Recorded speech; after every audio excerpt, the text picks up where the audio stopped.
Saludos a todos.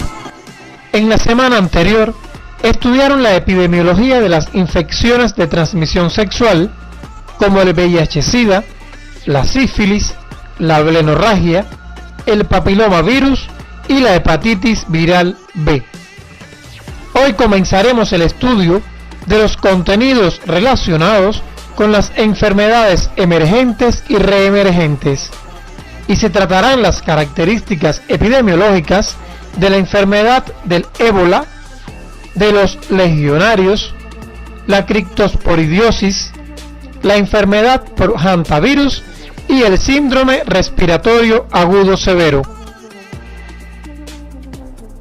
Al terminar el estudio de estos contenidos, ustedes serán capaces de explicar las características de las enfermedades emergentes y reemergentes a partir de los elementos definitorios, históricos y de importancia sanitaria que las singularizan, e identificar las características epidemiológicas a partir de los componentes de su cadena epidemiológica, periodo de incubación y de transmisibilidad, así como ejecutar medidas encaminadas a su control.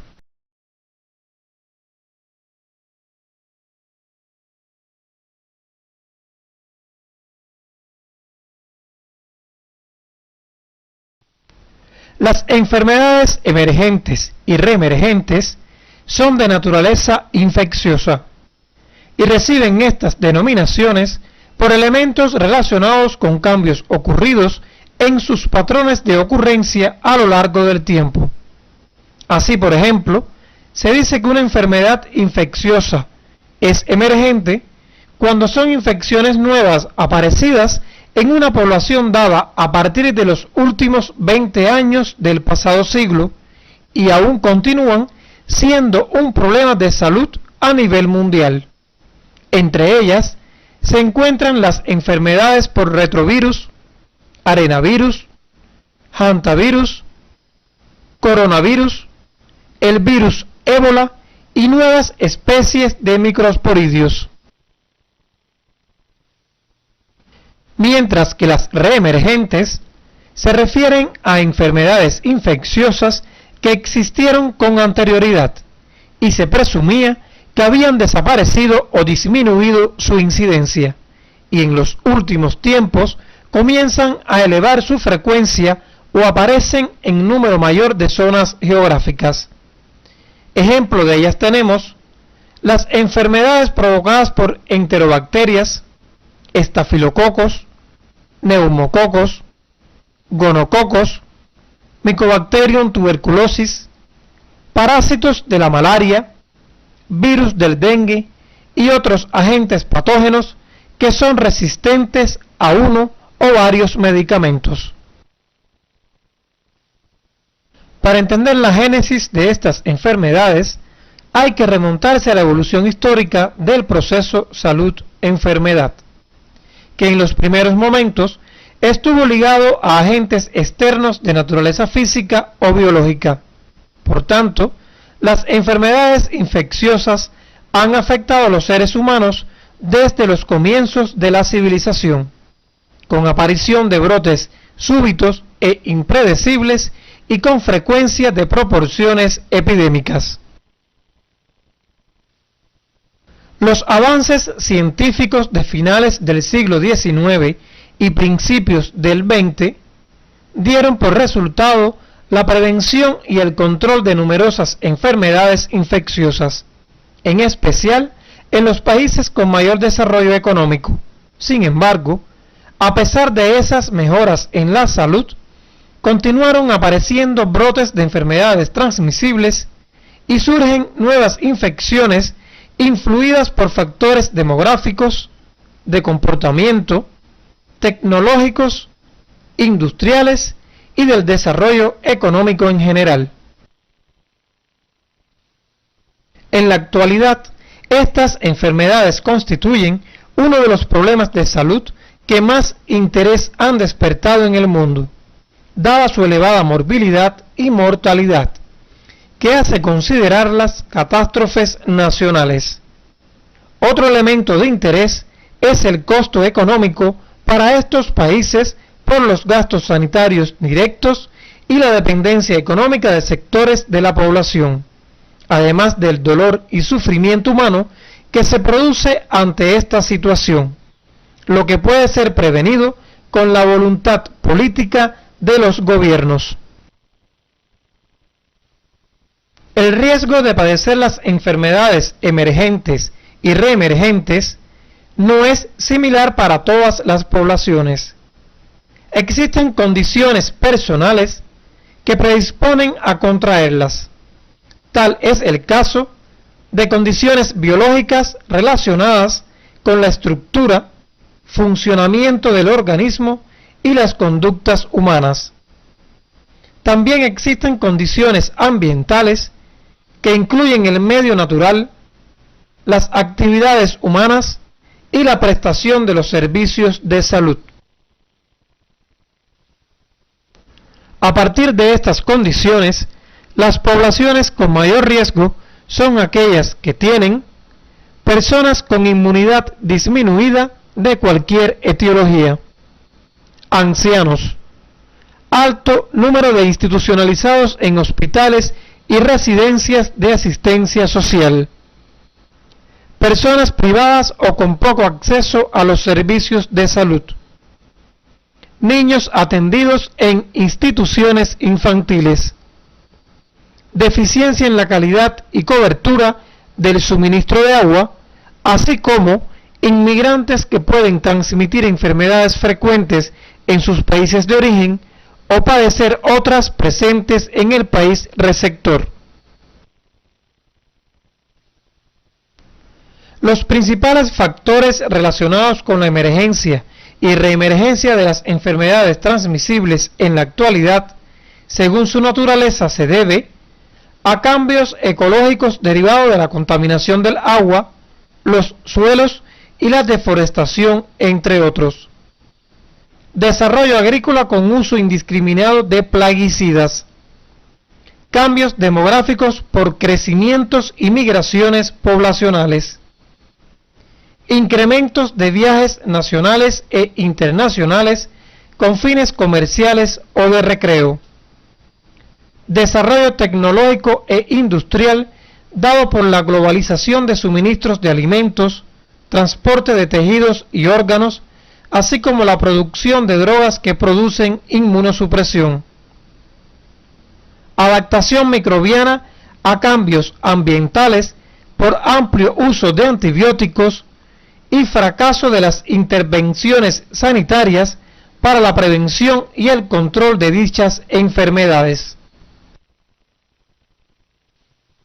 La disminución de la capacidad de respuesta de las instituciones sanitarias frente a las enfermedades transmisibles, emergentes y reemergentes obliga a todo Estado a trazar las estrategias necesarias que permitan fortalecer la vigilancia global de las enfermedades infecciosas, fortalecer la infraestructura internacional necesaria para reconocer, comunicar y dar respuesta a las enfermedades infecciosas emergentes, crear un programa de investigación aplicada y fortalecer la capacidad internacional para la prevención y control de las enfermedades infecciosas. Hasta aquí hemos desarrollado los aspectos generales de las enfermedades emergentes y reemergentes y su situación actual. Se ha valorado su importancia sanitaria, que radica en que estas enfermedades constituyen un problema de salud por su alta morbilidad y letalidad, lo que requiere de su identificación temprana y oportuna que permita adecuar las estrategias sanitarias de cada país, donde el equipo de salud de la atención primaria juega un papel importante en su vigilancia y control. Pasaremos ahora a desarrollar algunas de estas enfermedades. La enfermedad del ébola es una infección viral generalmente grave y letal, denominada fiebre hemorrágica por ébola. Entre sus síntomas y signos se incluyen fiebre alta, dolor de cabeza, dolores musculares y pérdida del apetito, apareciendo de forma progresiva diarreas, vómitos, dolores abdominales y disfunción renal. Puede presentarse además diátesis hemorrágica con petequias o púrpura, hemorragia nasal, gastrointestinal, de vías geniturinarias, piel, membranas, mucosas y órganos internos, incluyendo las cavidades estomacales e intestinales. También se afectan los nódulos linfáticos y el cerebro. Se producen vómitos de sangre y desintegración de órganos que ocasiona shock y muerte por trombocitopenia, leucopenia y toxicidad notable. La magnitud del problema de salud ocasionado por esta enfermedad radica en que este virus es responsable de epidemias catastróficas, aunque autolimitadas y circunscritas a áreas endémicas del continente africano que incluyen fundamentalmente a Sudán, Congo, Gabón y Uganda. Es también un problema potencial de gran envergadura porque este virus puede ser usado como arma biológica y psicológica para fines militares o terroristas. Su alta letalidad es conocida, lo que causaría pánico entre las tropas o la población civil. El agente causal es el virus del ébola, que pertenece a la familia de los filovirus y fue descubierto en 1976 cerca del río Ébola en Zaire, África. Las 4 cepas se denominan Ébola Zaire, Ébola Sudán, Ébola Reston y Ébola Tai Forest o Ébola Ivory Coast. Es uno de los virus más patogénicos conocidos por la ciencia y causa la muerte del 50 al 90% de todos los casos clínicamente declarados. De ahí su alta letalidad. El reservorio es el murciélago y el hombre enfermo, lo cual se produce a través de la manipulación e incluso la ingesta de animales que se encuentran muertos en la selva y hospedan el virus. La transmisión de hombre a hombre ocurre mayormente por contacto directo con la sangre, secreciones, órganos o semen de personas infectadas, lo que puede presentarse hasta 7 semanas después de la exposición. Los trabajadores de la salud con frecuencia son infectados mientras atienden al paciente enfermo o al fallecido. Puede transmitirse también por medio de agujas infectadas. Son sus huéspedes susceptibles todos los primates, incluyendo al hombre. El periodo de incubación y de transmisibilidad no está precisado. Las medidas de control son imprecisas por las incertidumbres existentes en su cadena epidemiológica. Hoy día no existe tratamiento específico, aunque se recomienda aislamiento de los enfermos, reposición de líquidos y electrolitos perdidos por el paciente, mantener la tensión sanguínea estable y adecuado aporte de oxígeno. La vacuna está en vías de desarrollo y se han obtenido éxitos al inocular el virus de la gripe modificado genéticamente. Este virus es calificado como de nivel 4 de biopeligrosidad seguridad. Esto significa que quienes trabajan en nivel 4 o zona caliente deben utilizar las máximas precauciones biológicas que incluyen uso de trajes de riesgo biológico, 3 pares de guantes y el ambiente debe tener filtros de máxima eficacia para el aire y los desechos. Otra de las enfermedades es la de los legionarios, infección bacteriana aguda que se caracteriza por anorexia, malestar general, mialgia, cefalea, fiebre que se eleva rápidamente con escalofríos, tos seca, dolor abdominal y a veces diarrea. Esta enfermedad puede evolucionar hasta la insuficiencia respiratoria y su letalidad está cercana al 40%. Recomendamos profundizar en el estudio de la misma a través de la bibliografía que se encuentra en el CD de la asignatura y el sitio web de la Organización Panamericana de la Salud que se muestra en la imagen. A continuación, desarrollaremos la criptosporidiosis, enfermedad reemergente en el cual son frecuentes las infecciones asintomáticas y constituyen una fuente de infección para otras personas. El síntoma principal es la diarrea, que puede ser profusa y acuosa, precedida de anorexia y vómito en los niños. La diarrea se acompaña de cólicos abdominales. Con menor frecuencia, hay malestar general, fiebre, anorexia, náusea y vómito. Los síntomas suelen aparecer y desaparecer, pero muestran remisión antes de 30 días en casi todas las personas inmunológicamente sanas. Las personas inmunodeficientes, en particular los pacientes de SIDA, posiblemente no eliminen el parásito y la enfermedad sigue un curso clínico duradero y fulminante que contribuye a la muerte.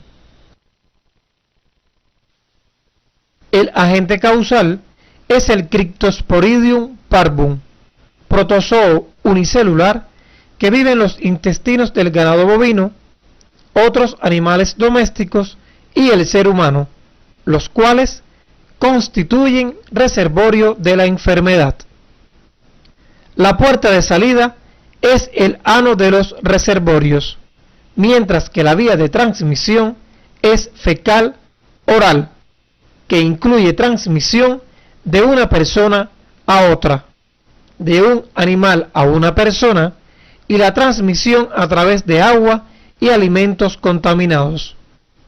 La puerta de entrada es la boca del huésped susceptible, que en este caso es el hombre. No se conoce con exactitud el periodo de incubación.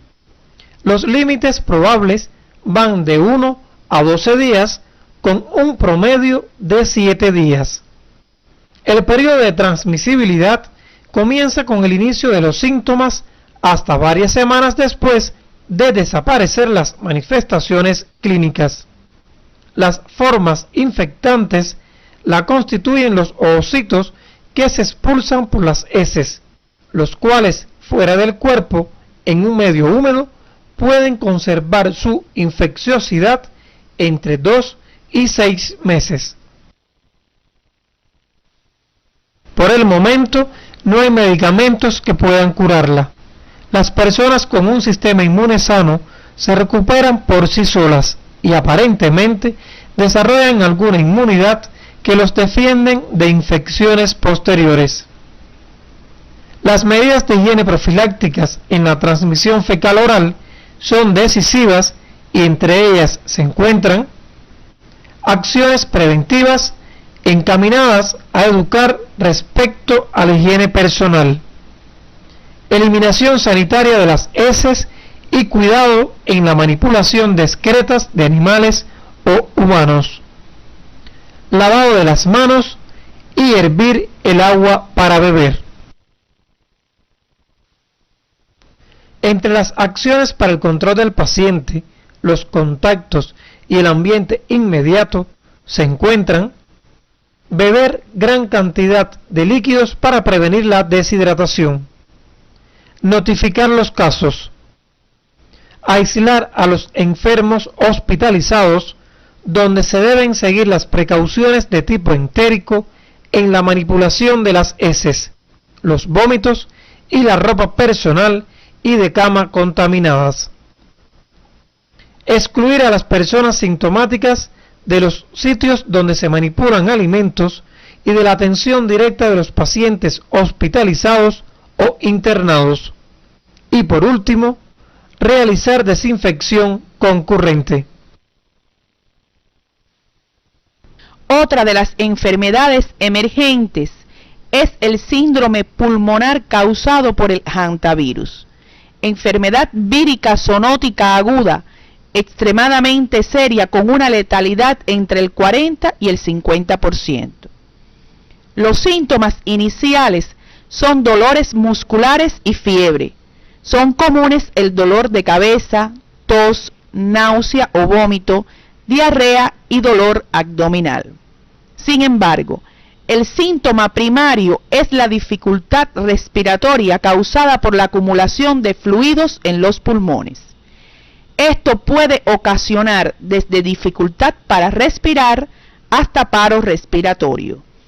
Típicamente, estos problemas respiratorios se desarrollan algunos días después de los síntomas iniciales. En 1993 fue identificado el síndrome pulmonar por hantavirus en los residentes del suroeste de los Estados Unidos de Norteamérica. El 6 de junio de 2002, un total de 318 casos fueron identificados en 31 estados de ese país, con una mortalidad de 37%. Argentina presentó un brote de 18 casos en los años 1995 al 1996. Chile reportó 25 casos en 1997. En Venezuela se reportaron casos que por clínica se determinó que tenían la afección respiratoria. Fullers en 1997 aisló un nuevo hantavirus que fue llamado caño delgadito, el cual se encuentra ampliamente distribuido en los llanos venezolanos de los estados Portuguesa, Cojedes y Barinas. Se han reportado casos en humanos en Panamá, Bolivia, Brasil, Paraguay y Uruguay. El agente etiológico que causa el síndrome pulmonar es un hantavirus perteneciente a la familia Bungiaviridae. El reservorio son los roedores de campo. El hantavirus no causa enfermedad en sus reservorios. Los roedores infestados diseminan el virus en la saliva, orina y heces y por muchas semanas, meses o de por vida. La mayor cantidad del virus se encuentra aproximadamente entre las 3 y 8 semanas después de la infección. La principal fuente de transmisión entre roedores son las mordidas. La manera principal en que el hantavirus se transmite a los seres humanos es por el aerosol proveniente de las excretas de roedores. Se ha demostrado experimentalmente infecciosidad del aerosol. También puede ser transmitida manipulando roedores o al tocarse la nariz o la boca después de manipularlos. La mordedura de un roedor puede transmitir el virus.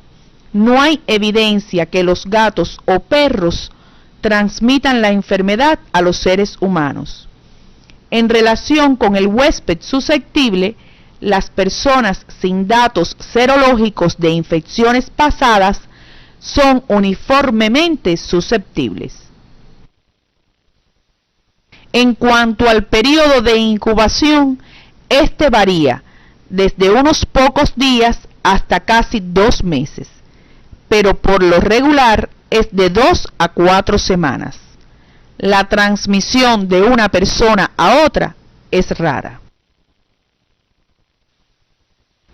Dentro de las medidas de control tenemos acciones de prevención de riesgo y enfermedades encaminadas a la higiene ambiental para mantener la casa limpia y evitar los roedores a través del lavado de los platos inmediatamente después del uso, limpiar mostradores y suelos, poner el alimento de animales domésticos y el agua lejos de la casa durante la noche, almacenar la comida en lugares cerrados y mantener los desechos sólidos en recipientes con tapas herméticas.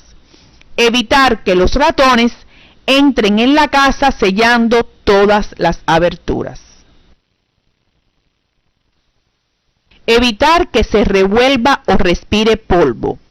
Cuando se esté entrando a un edificio, un lugar de parqueo o un sótano que ha estado cerrado, se debe abrir para que se ventile por lo menos una hora antes de entrar. Mojar las áreas polvorientas que puedan estar contaminadas con excreta u orina de roedor antes de limpiarlas. Utilizar desinfectante tal como aerosol de Lysol o preparar una solución de 1,5 tazas de cloro en 1 galón de agua. Desechar los guantes de goma o plástico después de manipular un roedor muerto o limpiar áreas con evidencia de ratones. Se debe además controlar los ratones fuera de la vivienda, eliminando la maleza, las hojas de los cimientos, amontonando los desechos sólidos en plataformas por lo menos de 12 pulgadas por encima del suelo y a 100 pies de distancia de la vivienda. Cuando acampa o duerme al aire libre, evite dormir en la tierra descubierta.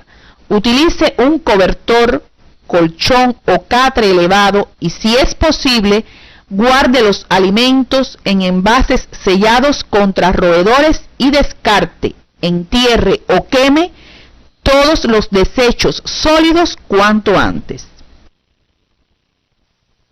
Por último, desarrollaremos el síndrome respiratorio agudo severo, conocido por las siglas SRAS, que se ha considerado como la primera enfermedad infecciosa de origen viral epidémica del siglo XXI, afectando principalmente áreas de China, incluyendo Taiwán y Hong Kong, así como Vietnam, Singapur y Toronto en Canadá. El agente viral causante de esta enfermedad es un nuevo coronavirus, el cual fue reconocido por primera vez el 26 de febrero de 2003 en Hanoi, Vietnam. La posterior aparición de casos en Europa y América del Norte produjeron nuevos brotes en estos países. Es por ello que en marzo del 2003, la Organización Mundial de la Salud declaró la alerta mundial y bautizó a esta enfermedad, definiendo los casos sospechosos y probables. La enfermedad se caracteriza por fiebre, síntoma referido casi en el 100% de los pacientes. En orden de frecuencia le siguen tos, mialgias, disnea, cefalea, malestar general, escalofríos y diarrea en el 23% de los casos. Una elevada proporción evoluciona a la neumonía en pocos días. La muerte por fallo respiratorio progresivo se produce de un 3 a un 10% de los casos. Los hallazgos más frecuentes en los exámenes de laboratorio son linfopenia, trombocitopenia, proteína C reactiva alta, elevación de las transaminasas, elevación de la deshidrogenasa láctica, así como trastornos electrolíticos, especialmente hiponatremia.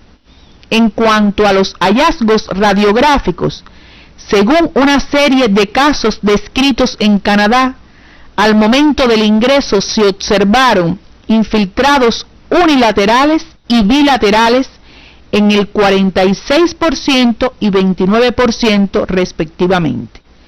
La mayoría de los pacientes son adultos previamente sanos, entre 25 y 70 años, con una media de 54 años.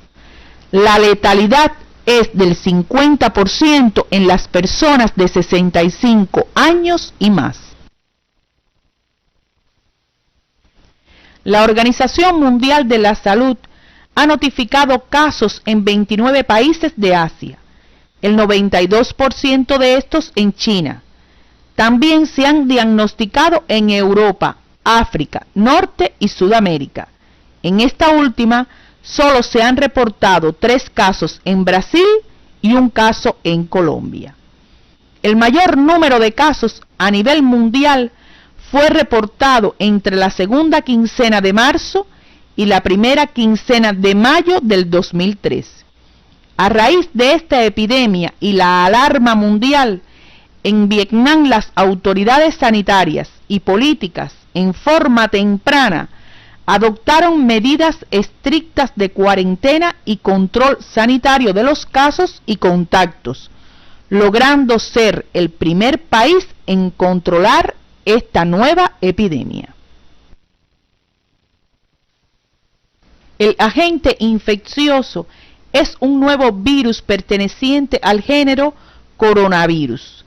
El reservorio hasta el momento se desconoce, aunque se plantean algunas hipótesis que avalan al ser humano por la aparición en este del coronavirus, el cual pudiera haber sido adquirido por la capacidad de infectar al hombre por una mutación. Evidencia de ello es que los primeros casos aparecieron en trabajadores de mercados de animales salvajes. La principal forma de transmisión es la vía aérea. Se han detectado más de 100 millones de copias de ARN viral en el esputo de pacientes en la fase aguda. Por otro lado, se conoce que el virus puede permanecer en el medio ambiente alrededor de 3 horas. También se han encontrado partículas virales en las heces de pacientes convalecientes, lo que apoya junto a otras evidencias la posibilidad de transmisión fecal-oral. Después de un periodo de incubación de 3 a 10 días, el paciente presenta síntomas en forma súbita.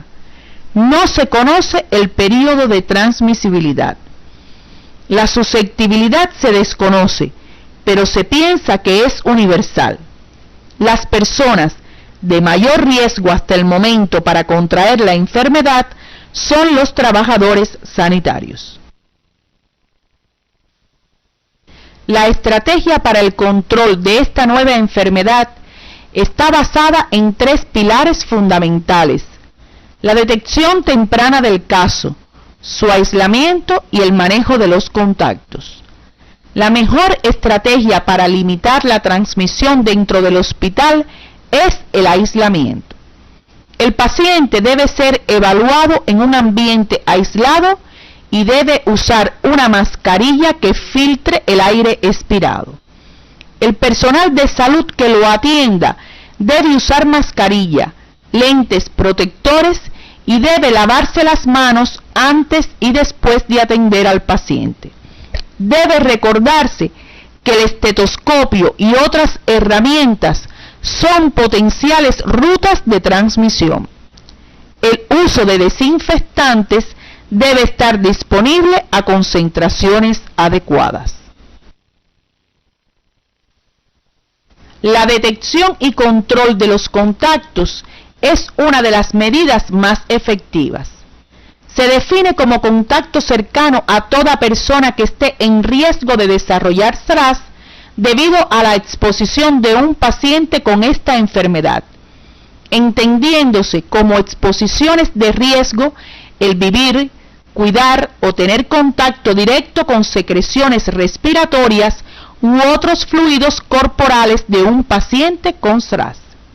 Dependiendo si el caso índice fue sospechoso o probable, el contacto también se definirá como contacto de caso sospechoso o probable, respectivamente. El contacto casual con un paciente con SRAS no se considera una exposición de riesgo. Los contactos deben ser educados acerca de las diferentes características de la enfermedad, haciendo énfasis en el reconocimiento de la fiebre, que suele ser el síntoma más frecuente y temprano. El contacto de caso probable debe permanecer en casa voluntariamente por espacio de 10 días. Se le debe realizar una vigilancia activa mediante la visita diaria del equipo de salud.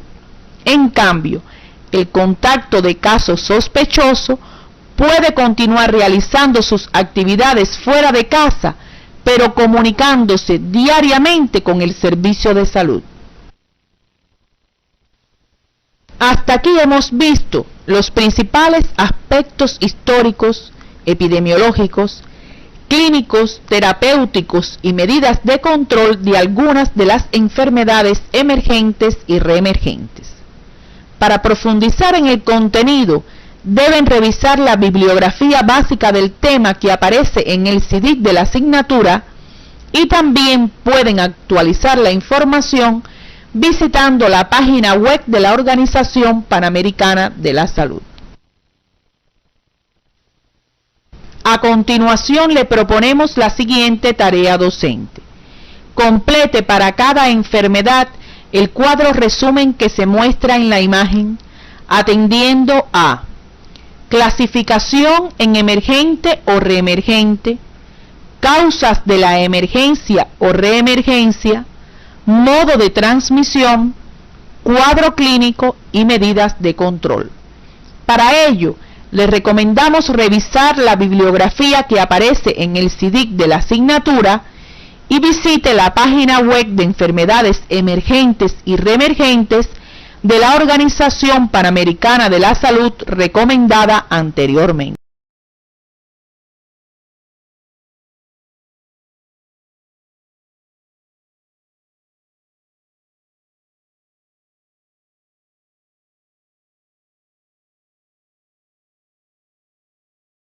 Al finalizar la actividad orientadora de hoy, podemos concluir que las enfermedades emergentes y reemergentes constituyen un problema de salud por su alta morbilidad y mortalidad. Los cambios ecológicos y demográficos, el desarrollo agrícola, el comercio y los viajes internacionales, la tecnología e industria, la adaptación y cambio microbiano, así como el fracaso de las medidas de salud pública, son factores que contribuyen a la emergencia de las enfermedades infecciosas. En el control de las enfermedades emergentes y reemergentes, es importante el conocimiento de los elementos de la cadena epidemiológica y las acciones fundamentales encaminadas al control higiénico del ambiente y la educación sanitaria a la población. En el día de hoy se trataron los contenidos relacionados con las enfermedades emergentes y reemergentes, así como las características epidemiológicas de la enfermedad del ébola, la criptosporidiosis, los síndromes pulmonar por hantavirus y el respiratorio agudo severo. En la próxima actividad orientadora comenzarán el estudio de las enfermedades no transmisibles y otros daños a la salud, donde tratarán la epidemiología de las enfermedades del corazón y cerebrovasculares.